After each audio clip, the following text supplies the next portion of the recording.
Boa noite a todos.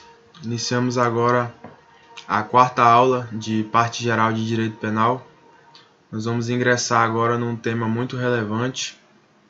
Pode-se dizer que é um tema central dentro do nosso curso, que são os princípios de Direito Penal. Bom, o Rogério Greco arrola no livro dele 14 princípios de Direito Penal, de maneira que não vai ser possível abordar todos eles somente em uma aula, dentro daquela nossa proposta de nos atermos ao limite de 20, 25 minutos por aula, de modo que não fique muito cansativo. Bom, vou iniciar a abordagem. Começaremos, meus caros, pelo princípio da lesividade. O que seria o princípio da lesividade? Ele preconiza, grosso modo, que não se pode incriminar 4 tipos de conduta. Quer dizer, a atitude interna do sujeito, quer dizer, um pensamento dele, uma visão que ele guarda para si mesmo, um desejo que ele guarda para ele mesmo. Quer dizer, eu posso, dentro da minha cabeça eu sou livre, eu posso pensar o que eu quiser, então uma atitude interna minha não pode ser incriminada pelo direito penal. A conduta não transcendente, quer dizer, a conduta que não atinge a esfera de outras pessoas. Podemos citar aqui, por exemplo, o sujeito que inflige a si mesmo cortes no braço, ou que agride a si mesmo de alguma maneira, que faz mal para si mesmo. Isso não é objeto de tutela pelo direito penal. Isso é uma questão do próprio sujeito, e esse inclusive é um dos fundamentos suscitados por aqueles que preconizam a liberação das drogas. Quer dizer, que na visão deles seria uma conduta não transcendente, né? O sujeito, se é que está fazendo mal, estaria fazendo mal para si mesmo. Esse é um dos argumentos. Não cabe aqui uma digressão sobre os outros argumentos quanto à questão das drogas, que é uma questão extremamente complexa e que, sem dúvida nenhuma, transcende sim a esfera daquele indivíduo que consome as drogas. Pelo princípio da lesividade, não podem ser incriminadas também condições existenciais. Podemos citar aqui o sujeito que seja homossexual, por exemplo, é uma condição existencial dele, ou então o sujeito, um religioso de vida consagrada, é uma condição existencial dele também. Um negro, ser negro, uma cor de pele, uma etnia, é uma condição existencial também. Esse tipo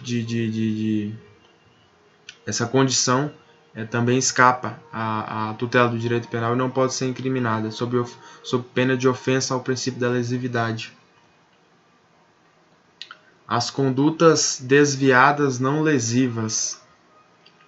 Bom, uma conduta pode ser moralmente reprovável, e aqui eu deixo por conta de cada um pensar nos exemplos de conduta que é moralmente reprovável, né? Desde que essa conduta não seja lesiva a outras pessoas, ela não pode ser punida. Recapitulando, o princípio da lesividade preconiza que não podem ser incriminadas 4 tipos de condutas: a atitude interna do sujeito, a conduta não transcendente, as condições existenciais e as condutas desviadas não lesivas. O que a gente pode inferir dessa breve exposição que eu acabo de fazer? Que o direito penal só deve tutelar uma lesão a outra pessoa, e deve existir uma lesão a um terceiro. Seja esse terceiro uma pessoa natural, uma pessoa jurídica, o Estado, a incolumidade pública, quer dizer, tem uma série de bens jurídicos protegidos aí, mas enquanto estiver no âmbito do próprio sujeito, o direito penal não deve interferir. Vamos passar ao princípio da adequação social. Bom, primeiramente,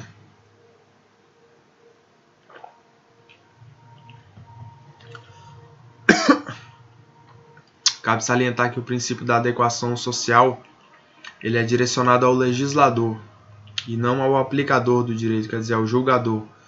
Isso em função do princípio da legalidade, que nós ainda vamos ver. Quer dizer, se temos ali a tipificação de uma conduta, por exemplo, o crime de manter casa de prostituição, né? Isso aí, em qualquer cidade do Brasil que você for, grande ou pequena, vai haver ali a casa de prostituição. Todo mundo sabe onde fica, sabe quem é o dono, sabe inclusive quem frequenta, se for o caso. Quer dizer, isso aí não chega a ofender a sociedade a existência disso aí. Não obstante, o crime está tipificado. Não pode a autoridade policial ou a autoridade julgadora deixar de proceder à persecução penal e ao decreto condenatório, tão somente porque se tornou uma coisa natural, que foi assimilada pela sociedade. O legislador dita a lei e a lei deve ser cumprida. Adequação social seria isso, uma assimilação social daquela determinada conduta que é tipificada como crime. Podemos citar também a contravenção de jogo do bicho, que é muito popular em várias cidades, várias pessoas jogam, são acostumadas, preferem inclusive o jogo do bicho a outros tipos de jogo de loteria. Não obstante, é uma infração penal, é uma contravenção penal. Passando para o próximo princípio. Princípio da fragmentariedade. O princípio da fragmentariedade preconiza aquilo que nós tratamos já em aula anterior, que o direito penal ele cuida de uma parte mínima do direito. Ele cuida tão somente das ofensas relevantes, e aí temos aí o princípio da lesividade, aos bens jurídicos mais relevantes ao ordenamento jurídico. Então ele cuida tão somente de uma parte mínima. Se houver a possibilidade de proteção eficiente daquele determinado bem jurídico sem a intervenção do direito penal, essa opção é mais favorável. Quer dizer, se uma repreensão de caráter civil ou uma repreensão de caráter administrativo for suficiente para a proteção daquele bem jurídico, o direito penal não deve interferir. O direito penal é chamado de ultima ratio, quer dizer, o último recurso, a última fortaleza, né, de proteção de um bem jurídico. E como consectários do princípio da fragmentariedade,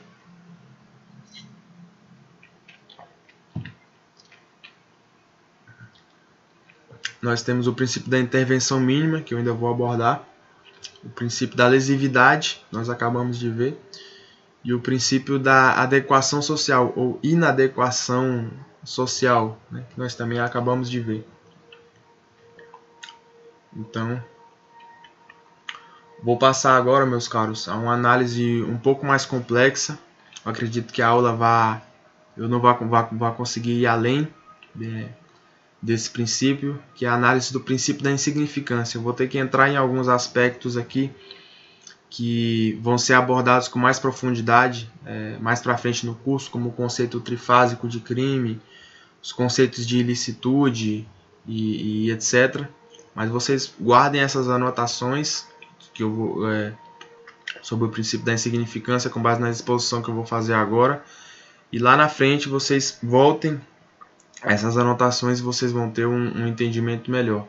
Eu estou seguindo aqui a ordem do livro do Rogério Greco, que é o nosso livro de referência. Eu prefiro não adotar a minha ordem didática, até porque eu não tenho nenhuma experiência com docência, com ensino. Então vou adotar a ordem que foi preconizada aqui pelo Rogério Greco, que tem muito mais capacidade do que eu. Bom,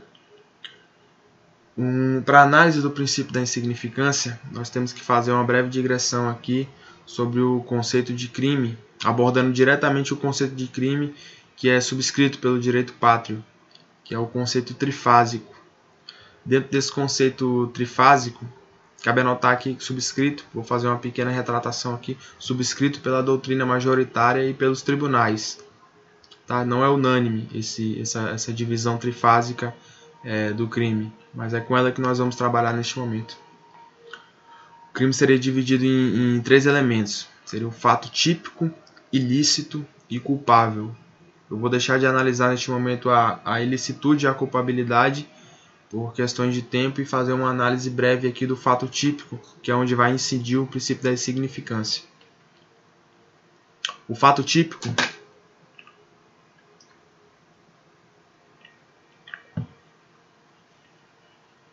se subdivide em 4 elementos: a conduta, o resultado, o nexo de causalidade entre o resultado e a conduta, e a tipicidade. A conduta, ela pode ser dolosa, que é quando o agente dirige finalisticamente as ações dele no intuito de produzir o resultado, ou então aceita esse resultado como possível. Pode ser culposa, quando a conduta do agente é em princípio lícita, mas acaba desbordando para um resultado que ele não queria, que é um resultado ilícito. Isso aí em linhas bem gerais, depois a gente vai aprofundar esses conceitos, vai fazer uma exposição mais refinada. Pode ser omissiva, e também de uma maneira bem grosseira é um não fazer, ou então comissiva, que é um fazer, uma ação positiva. O resultado pode ser o resultado naturalístico ou o resultado jurídico, né? A ofensa ao bem jurídico. Em todo crime vai existir uma ofensa a um bem jurídico, mas nem em todo crime vai existir um resultado naturalístico, que é típico dos crimes materiais. Nós vamos ver depois a diferença entre os crimes materiais, formais, crimes de mera conduta. Não se preocupem, somente anotem isso. Fato típico: conduta, resultado, nexo de causalidade, que é o liame entre a conduta e o resultado, e tipicidade. É aqui que vai incidir o princípio da insignificância. A tipicidade, ela pode ser formal, aqui seguindo o livro do Rogério Greco, que subscreve a teoria de Zaffaroni, de Eugênio Zaffaroni, que é também amplamente adotada no direito pátrio. Isso aqui não é unânime, mas tem uma aceitação muito expressiva. Tipicidade se subdivide em tipicidade formal e conglobante. A tipicidade formal seria a mera adequação do fato que ocorreu do fato ocorrido ao tipo abstratamente descrito na norma penal, quer dizer, uma subsunção de caráter meramente formal, quer dizer, o sujeito, vamos supor, agrediu alguém, né? Ali, crime de lesão corporal, né? Pode ter sido ali um soco, um peteleco é uma agressão. Então, formalmente ele incorreu naquele crime ali de lesão corporal. E o outro aspecto da tipicidade é a tipicidade conglobante, que ela se subdivide em antinormatividade e tipicidade material. A antinormatividade, e aqui novamente eu ressalto, nós vamos abordar esses conceitos com mais profundidade numa outra etapa do curso, que é somente para termos o entendimento do princípio da insignificância.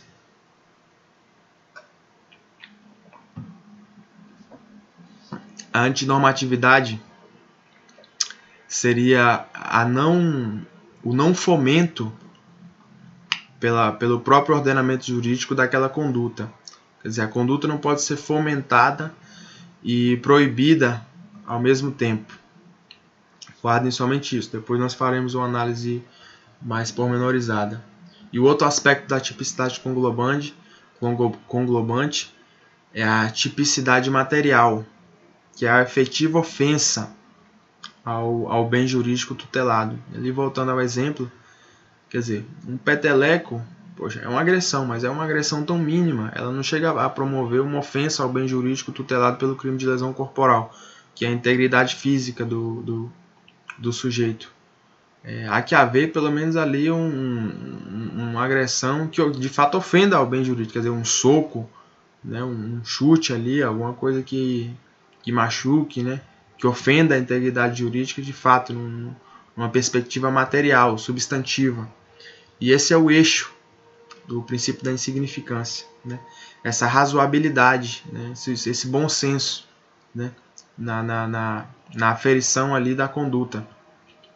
Se a conduta não for materialmente típica, né? Se não produzir uma efetiva ofensa ao bem jurídico, há, por conseguinte, ao desmanche de toda a estrutura do crime, quer dizer, exclui-se a tipicidade material.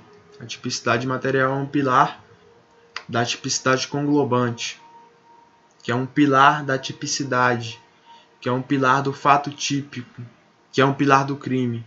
Então se exclui o crime por ausência da tipicidade material. voltando, fazer uma revisão rápida aqui. Princípio da insignificância.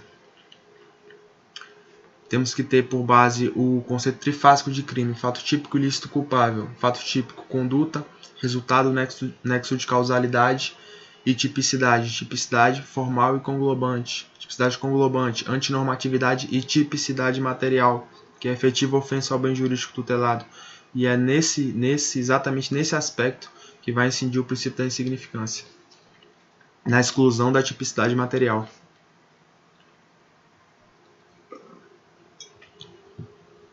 Bom, a jurisprudência do Supremo Tribunal Federal traçou algumas balizas para a aplicação do princípio da insignificância. Quais seriam essas balizas? São 4. Seria... Vou usar aqui rapidamente. Até uma vontade de espirrar ali, não estava conseguindo falar nem espirrar. Agora já está tranquilo. Os 4 pilares. A mínima ofensividade da conduta, primeiro. Nenhuma periculosidade social da ação. Reduzidíssimo grau de reprovabilidade do comportamento e inexpressividade da lesão jurídica ao bem tutelado. Repetindo, mínima ofensividade da conduta, nenhuma periculosidade social da ação, reduzidíssimo grau de reprovabilidade do comportamento e inexpressividade da lesão ao bem jurídico tutelado. Vocês podem ver que esses termos são meio que conversíveis entre si, são meio que eles têm um campo ali, se tangenciam ou são praticamente sinônimos. E significam em tese, quer dizer, significam em síntese exatamente isso, né? A ausência de tipicidade material da hipótese. E mesmo presentes esses 4 requisitos traçados pela jurisprudência, algumas hipóteses de inaplicabilidade do princípio da insignificância, definidos também pela própria jurisprudência e pela doutrina. No caso dos crimes patrimoniais violentos, vamos supor, o sujeito vai cometer um crime de roubo, e aponta um revólver calibre 38 e 5 janelas, 7 tiros para a vítima com bala Holey Point e rouba ali aquelas pulseirinhas de pano da vítima, né?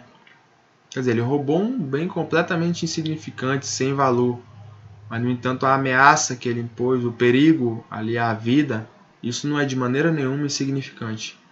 Então, num crime patrimonial contra a vida, ainda que o bem subtraído seja de valor insignificante, essa ameaça, essa violência não é de maneira nenhuma insignificante.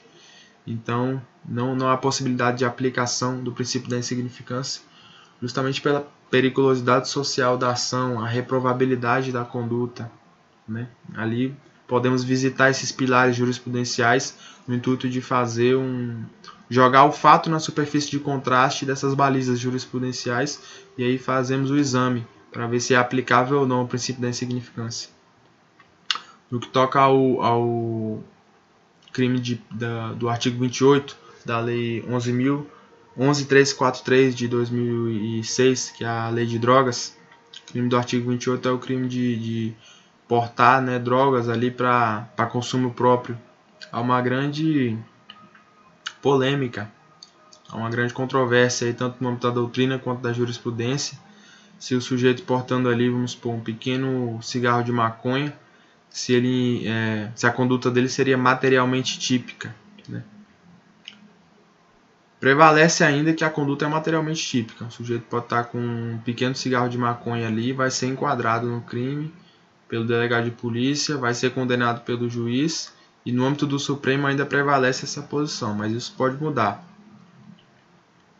Uma outra hipótese de inaplicabilidade seria também aquele criminoso que tem o crime como meio de vida, o criminoso habitual, né? Aquele criminoso, vamos supor, o sujeito é um bandidinho pé de chinelo, né? E todo dia ele vai ali ao supermercado e furta determinado objeto ali de pequeno valor, que vale R$40, R$30, mas todo dia ele pratica aquela conduta, né?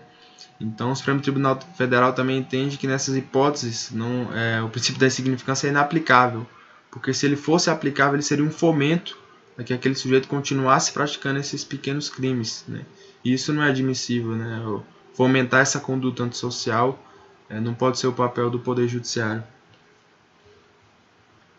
Bom, vou fazer uma revisão rápida aqui de tudo que foi falado para a gente fechar.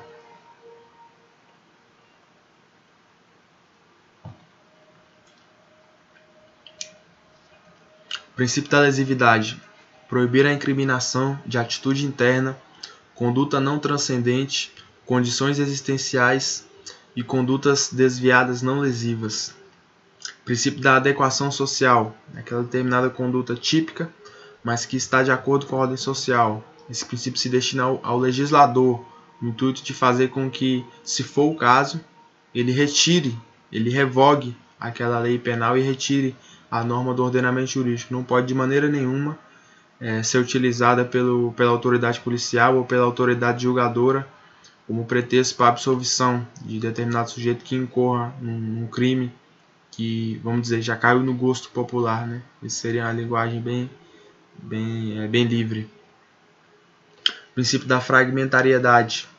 O direito penal deve abarcar somente uma parte mínima do direito, aqueles bens mais essenciais e as graves ofensas a esses bens essenciais. São consectários do princípio da fragmentariedade. A intervenção mínima, nós vimos agora a lesividade, nós também vimos, a intervenção mínima que nós não vimos, a lesividade que nós vimos e a adequação social que nós também vimos. Princípio da insignificância, revisão a jato aqui. Temos que visitar o conceito trifásico de crime, fato típico, ilícito e culpável. Dentro do fato típico, a conduta, que pode ser dolosa, culposa, omissiva ou comissiva. Outro elemento do fato típico, resultado, conduta, nexo de causalidade, tipicidade. Dentro da tipicidade formal e conglobante. Tipicidade formal é a mera adequação ao tipo abstrato. Tipicidade conglobante, antinormatividade, que é a ausência de fomento do próprio ordenamento jurídico àquela conduta. E tipicidade material, que é a efetiva ofensa ao bem jurídico tutelado. E esse é o eixo do princípio da insignificância. Como é que se afere essa ausência ou presença de tipicidade material? Pelo princípio da razoabilidade, o bom senso. Os elementos jurisprudenciais para a aplicação do princípio da insignificância. Mínima ofensividade da conduta, nenhuma periculosidade social da ação. Mínima ofensividade da conduta, nenhuma periculosidade social do comportamento. Reduzidíssimo grau de reprovabilidade e inexpressividade da lesão. É inaplicável aos crimes patrimoniais violentos. No que toca à lei de drogas, há uma grande discussão, mas é inaplicável. É o criminoso habitual, aquele criminoso profissional, ainda que seja um criminoso de pequena expressão, bandidinho pé de chinelo, também é inaplicável. Bom, fechamos a aula de hoje. Abordamos aí 4 princípios. Espero que a aula tenha sido proveitosa. Qualquer dúvida, sugestão, alteração na metodologia, estou totalmente aberto aqui às críticas e sugestões de vocês. E esse, na verdade, é o meu principal intuito: ouvir vocês e poder me aprimorar para oferecer um melhor conteúdo da forma mais inteligível possível. Muito obrigado, boa noite.